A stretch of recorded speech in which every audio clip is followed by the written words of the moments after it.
بسم اللہ الرحمن الرحیم۔ معزز سامعین السلام علیکم۔ میرے ایک دوست جو علی گڑھ میں نواب چھتاری کے ہاں کسی اونچی ملازمت پر تعینات تھے اور نواب صاحب ان سے کافی بے تکلف تھے، انہوں نے یہ واقعہ سنایا کہ نواب صاحب ہندوستان کی تقسیم سے پہلے انگریزوں کے بڑے بہی خواہ تھے۔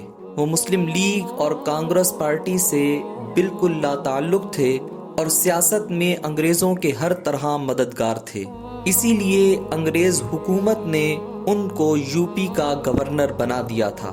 ایک بار برطانوی حکومت نے سب ہندوستانی صوبوں کے گورنروں کو مشورے کے لیے انگلستان بلایا تو نواب صاحب بھی بحیثیت گورنر انگلستان چلے گئے۔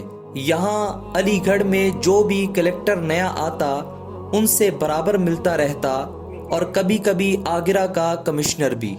ان سب افسروں کے نواب صاحب سے عمدہ تعلقات تھے۔ جب نواب صاحب لندن پہنچے تو جو کلکٹر اور کمشنر ان کے پرانے ملاقاتی تھے اور ریٹائر ہو کر انگلستان چلے آئے تھے، جب انہیں نواب صاحب کے آنے کی اطلاع ملی تو وہ ملنے آئے۔ ان میں سے ایک کلکٹر جو نواب صاحب سے بہت مانوس تھا، اس نے کہا، نواب صاحب آپ یہاں تشریف لائے ہیں تو آئیے میں آپ کو یہاں کے عجائب خانے دکھا دوں، جن میں ہزاروں برس پرانی ایسی چیزیں ہیں جو آپ نے نہ کبھی دیکھی نہ سنی ہوں گی۔ نواب صاحب نے کہا، عجائب خانے تو میں نے سب دیکھ لیے، حکومت نے دکھا دیے اور یہاں جو بھی آتا ہے یہ دیکھ کر ہی جاتا ہے، البتہ اگر تم کچھ دکھانا چاہتے ہو تو ایسی چیز دکھاؤ جو یہاں سے اور کوئی دیکھ کر نہ گیا ہو۔ انگریز کلکٹر نے کہا، نواب صاحب ایسی کون سی چیز ہو سکتی ہے جسے اور کوئی دیکھ کر نہ گیا ہو؟ اچھا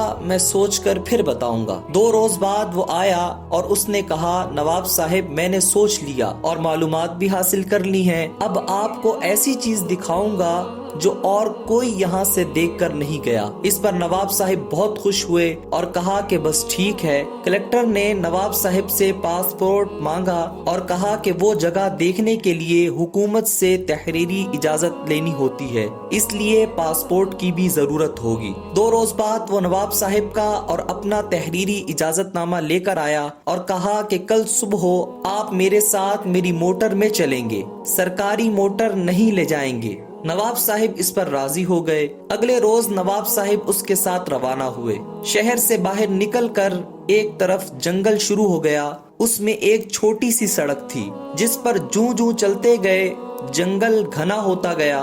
راستے میں کوئی پیدل چلتا نظر نہ آیا، نہ کسی قسم کی سواری پر نظر پڑی، کسی طرح کی آمد و رفت کا سلسلہ نہ تھا۔ چلتے چلتے کوئی آدھ گھنٹہ گزرا تو نواب صاحب نے دریافت کیا، کیا دکھانے لے جا رہے ہو؟ کوئی جنگلی جانور ہے یا کوئی تالاب جس میں خاص قسم کے جانور ہیں؟ اس طرف آبادی ہے نہ آمد و رفت، ابھی کتنا اور چلنا ہے؟ اس نے کہا، بس تھوڑی دور اور چلنا ہے، جنگلی جانور یا تالاب وغیرہ نہیں دکھانا۔ تھوڑی دیر بعد ایک بڑا دروازہ آیا جو ایک بڑی عمارت کے مین گیٹ کی صورت میں تھا۔ اس میں آگے اور پیچھے دروازے تھے، دونوں طرف فوجی پہرا تھا۔ کلکٹر نے موٹر سے اتر کر پاسپورٹ اور تحریری اجازت نامہ دکھایا، اس نے دونوں رکھ لیے اور اندر آنے کی اجازت دے دی، مگر یہ کہا کہ آپ اپنی موٹر یہیں چھوڑ دیجئے اور اندر جو موٹریں کھڑی ہیں ان میں سے کوئی لے لیجئے۔ نواب صاحب نے دیکھا یہ دروازہ کسی عمارت کا نہیں تھا اور اس کے دونوں طرف دیواروں کی بجائے بہت گھنی جھاڑیاں اور کانٹے دار درخت تھے جن میں سے کسی کا گزرنا ممکن نہ تھا۔ موٹر چلتی رہی مگر گھنے جنگل اور جنگلی درختوں کی دیوار کے سوا اور کچھ نظر نہیں آتا تھا۔ نواب صاحب نے گھبرا کر پوچھا، کب وہاں پہنچیں گے؟ اس نے کہا، بس پہنچ گئے، دیکھیے وہ جو عمارت نظر آ رہی ہے وہاں جانا ہے۔ پھر اس نے خاص طور سے یہ کہا، اس عمارت میں جب داخل ہوں گے تو ہر چیز دیکھیے، مگر آپ کسی قسم کا کوئی سوال کسی سے نہیں کریں گے، بالکل خاموش رہنا ہے۔ آپ کو جو کچھ دریافت کرنا ہو وہ مجھ سے پوچھ لیجئے، ویسے تو میں خود ہی بتاتا جاؤں گا۔ نواب صاحب نے کہا، اچھا ٹھیک ہے۔ عمارت سے تھوڑے فاصلے پر انہوں نے موٹر چھوڑ دی اور پیدل عمارت کی طرف بڑھے۔ یہ ایک بڑی سی عمارت تھی، شروع میں دالان تھا اس کے پیچھے متعدد کمرے تھے۔ جب دالان میں داخل ہوئے تو ایک نوجوان داڑھی مونچھوں والا عربی کپڑے پہنے اور سر پر رومال ڈالے ایک کمرے سے نکلا۔ ایک دوسرے کمرے سے دو اور نوجوان نکلے۔ ان لوگوں نے پہلے کمرے سے نکلنے والے لڑکے سے کہا السلام علیکم۔ دوسرے نے جواب دیا وعلیکم السلام، کیا حال ہے؟ نواب صاحب حیران رہ گئے۔ جب لڑکے ان کے قریب سے گزرے تو نواب صاحب نے کچھ دریافت کرنا چاہا، مگر کلکٹر نے فوراً اشارے سے منع کر دیا۔ پھر کلکٹر نے انہیں ایک کمرے کے دروازے پر لے جا کر کھڑا کیا۔ دیکھا کہ اندر فرش بچھا ہے اور اس پر عربی لباس میں متعدد طلباء بیٹھے ہیں، اور ان کے سامنے ان کے استاد بالکل اسی طرح بیٹھے سبق پڑھا رہے ہیں جیسے اسلامی مدرسوں میں استاد پڑھاتے ہیں۔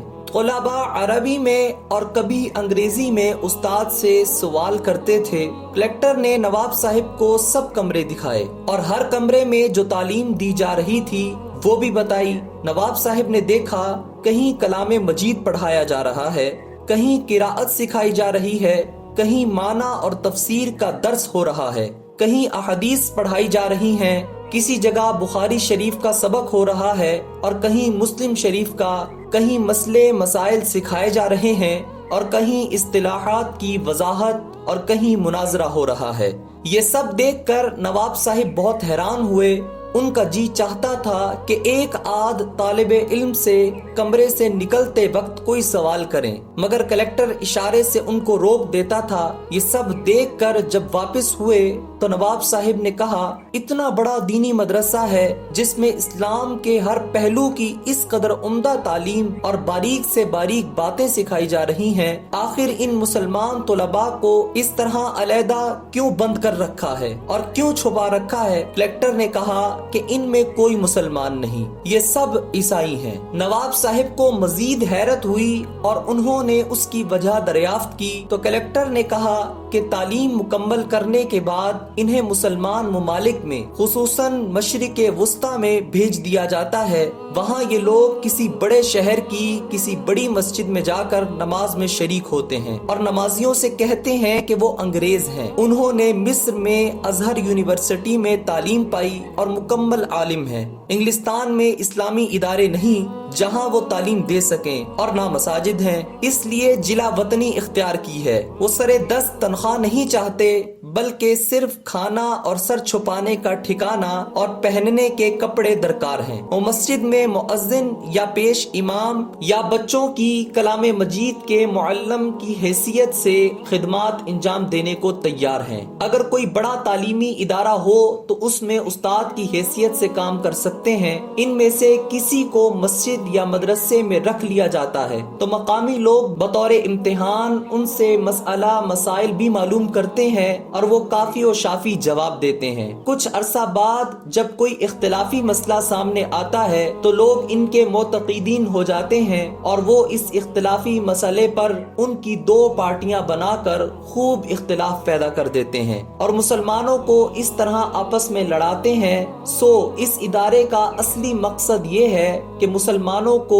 باہم لڑاؤ۔ چنانچہ مشرق وسطی میں گرجاؤں کے پادریوں کے ایک سالانہ جلسے میں زیار نامی پادری نے بحیثیت صدر اپنی تقریر میں کہا کہ مسلمانوں سے ہم مناظرے میں نہیں جیت سکتے، اس لیے ہم نے اسے چھوڑ کر یہ طریقہ اختیار کیا ہے کہ انہیں آپس میں لڑاؤ، اس میں ہم کامیاب ہیں، لہٰذا ہمیں اس پر عمل پیرا رہنا چاہیے۔ اس مدرسے کا مقصد یہ ہے کہ حضور نبی اکرم صلی اللہ علیہ وسلم کا درجہ جس طرح بھی ہو سکے گھٹاؤ، نعوذ باللہ من ذالک، تاکہ مسلمانوں کے دلوں میں جو ان کی عزت اور محبت ہے وہ کم ہو جائے۔ اس کے بغیر مسلمانوں پر قابو نہیں پا سکتے، کیونکہ محض مسلمانوں کے اختلاف سے اسلام ختم نہیں ہو سکتا۔ کلکٹر کی ان باتوں پر نواب صاحب حیرت کے سمندر میں غوطے کھا رہے تھے۔